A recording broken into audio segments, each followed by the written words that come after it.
पर फिर से मेरे YouTube चैनल पर आप सबका स्वागत है।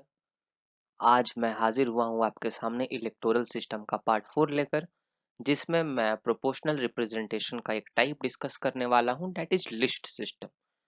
इससे पहले भी मैंने प्रोपोर्शनल रिप्रेजेंटेशन का सिंगल ट्रांसफरेबल वोट सिस्टम आप सबसे डिस्कस किया था और मुझे लगता है वो बहुत ही अच्छी वीडियो है, आपको जाकर देखनी चाहिए अगर आपने नहीं देखा तो, क्योंकि मैंने बहुत बेहतरीन तरीके से उस कॉन्सेप्ट को आपको समझाया है। तो दोस्तों आज हम डिस्कस करने वाले हैं लिस्ट सिस्टम। तो चलिए डिस्कस करते हैं। तो पहले हम जानने का कोशिश करेंगे what is the meaning of proportional representation. So the number of seat in legislature is allocated to the political party according to the percentage of votes obtained by them। तो जितना भी प्रतिशत वोट किसी पॉलिटिकल पार्टी को मिलेगा, उस political party को उतना ही प्रतिशत सीट दिया जाएगा पार्लियामेंट में। हम इसे आगे एग्जाम्पल से जानने का प्रयास करेंगे। तो दोस्तों चलिए आगे डिस्कस करते हैं। तो ये जो प्रोपोर्शनल रिप्रेजेंटेशन है लिस्ट सिस्टम, ये इजराइल में बहुत ही फेमस है।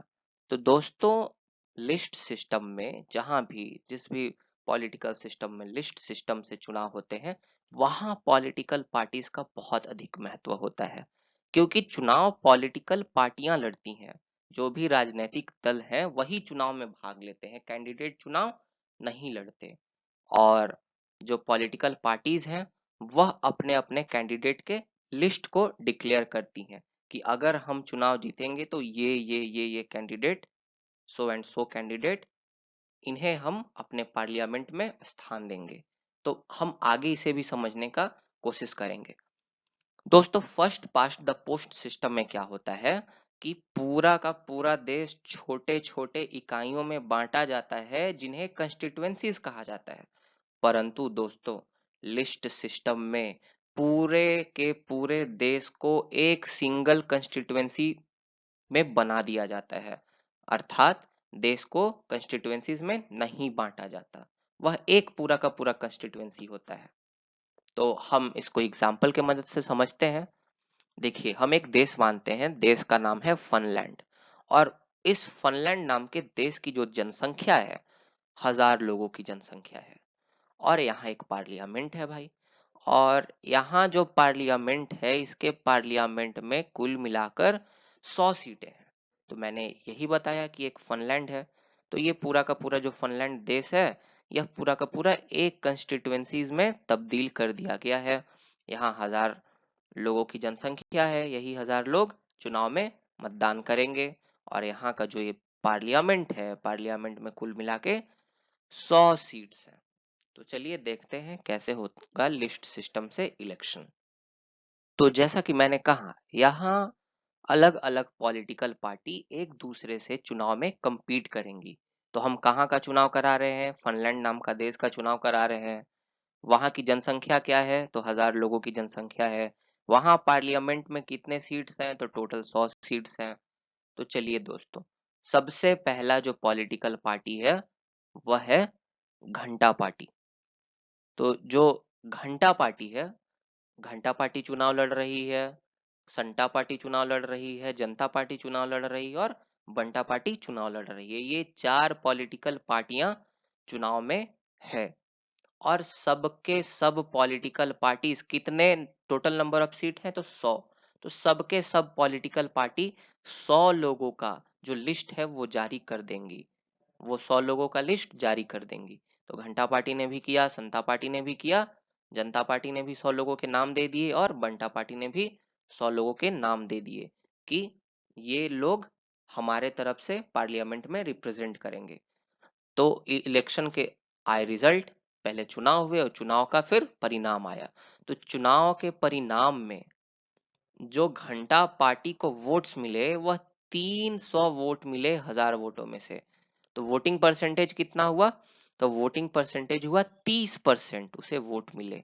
तो घंटा पार्टी को अगर 30% मतदान मिले, वोट मिले, तो उसे सीट भी पार्लियामेंट में कितनी मिलेगी? 30% सीटें मिलेंगी। अर्थात कुल मिलाकर पार्लियामेंट में 100 सीटें थी। तो 100 सीटों का 30%, 30 सीटें। तो 30 सीटें किसको चली गई? घंटा पार्टी को। और ये जो लिस्ट में पहले के जो 30 नाम थे, ये 30 नाम चुनकर पार्लियामेंट में चले जाएंगे। तो first 30 member of the list will be elected in the parliament. इसी तरह से जनता पार्टी को 200 वोट मिले 1000 में से। तो 200 वोट मिले तो उसको वोटिंग परसेंटेज उसका कितना है? तो 20% वोट मिले। और 20% वोट मिले तो उसे सीट भी 20% मिलेगी। और कितनी सीटें मिलेगी पार्लियामेंट में? तो 100 में से 20 सीटें मिलेंगी पार्लियामेंट में।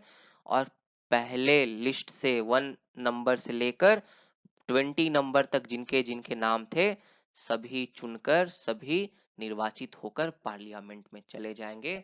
And they will represent the Janata party. उसी प्रकार जनता पार्टी को कुल मिलाकर 400 मत प्राप्त हुए 1000 मतों में से। इसीलिए जो वोटिंग परसेंटेज देखा जाए तो उसे 40% वोट मिला। और इसीलिए सीट भी उसे कितना मिलेगा? तो 40% ही मिलेगा। प्रोपोर्शनल रिप्रेजेंटेशन, आपको जितना वोट प्रतिशत मिलेगा उतना ही सीटों का भी परसेंटेज आपको एलोकेट किया जाएगा। तो इसे 100 में से 40 सीटें प्राप्त होंगी, क्योंकि 100 का 40% 40 ही होता है। और पार्लियामेंट में कुल 100 सीटें हैं। उसी प्रकार से बंटा पार्टी को भी सीट प्राप्त होगी। तो बंटा पार्टी को 100 वोट प्राप्त हुए 1000 में से, अर्थात 10 सीटें, 10% वोट प्राप्त हुए, अर्थात 10 सीटें उसे पार्लियामेंट में मिलेंगी। और पहले जो 10 लोग लिस्ट में लिखे हुए हैं, वो 10 लोग निर्वाचित होकर बंटा पार्टी को रिप्रेजेंट करेंगे पार्लियामेंट में।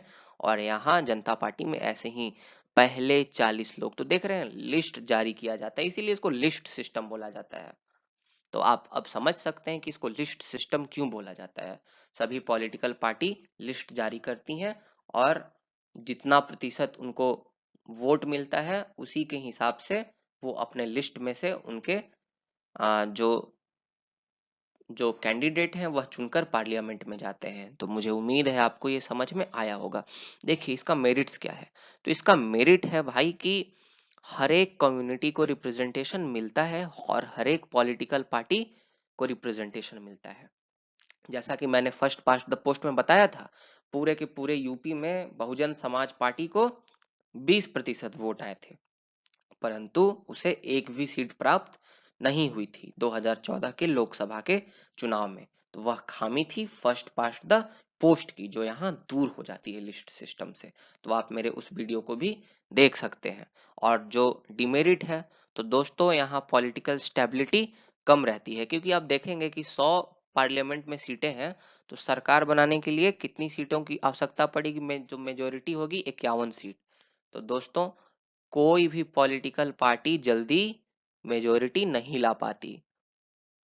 और यही सबसे बड़ी कमी है कि वहाँ पॉलिटिकल स्टेबिलिटी नहीं होती, और कॉलिशन गवर्नमेंट बहुत ही कॉमन है। क्योंकि आप देख सकते हैं कि किसी ने भी यहाँ सरकार नहीं बनाया। जनता पार्टी के 40 वोट आए हैं, 40-40 सीट हैं। तो जनता पार्टी को भी कॉलिशन करना पड़ेगा किसी के साथ, जनता पार्टी के साथ या फिर बंटा पार्टी, और किसी के साथ कॉलिशन करना ही पड़ेगा। तो कॉलिशन गवर्नमेंट बहुत कॉमन है जहां लिस्ट सिस्टम है। तो यही मेरिट डिमेरिट है दोस्तों। मुझे उम्मीद है आपको वीडियो पसंद आया होगा, और मेन है कि आपको कॉन्सेप्ट समझ आया होगा। अगर आपको कॉन्सेप्ट समझ में आया है तो मैं आपसे रिक्वेस्ट करता हूँ कि आप मेरे वीडियो को लाइक करें, शेयर करें और सब्सक्राइब करें मेरे चैनल को दोस्तों। This is my humble request. I am a new YouTuber और मेरे सब्सक्राइबर्स कम हैं, तो इसलिए मैं आपको रिक्वेस्ट करता हूँ कि आप मेरे चैनल को सब्सक्राइब करें। धन्यवाद दोस्तों।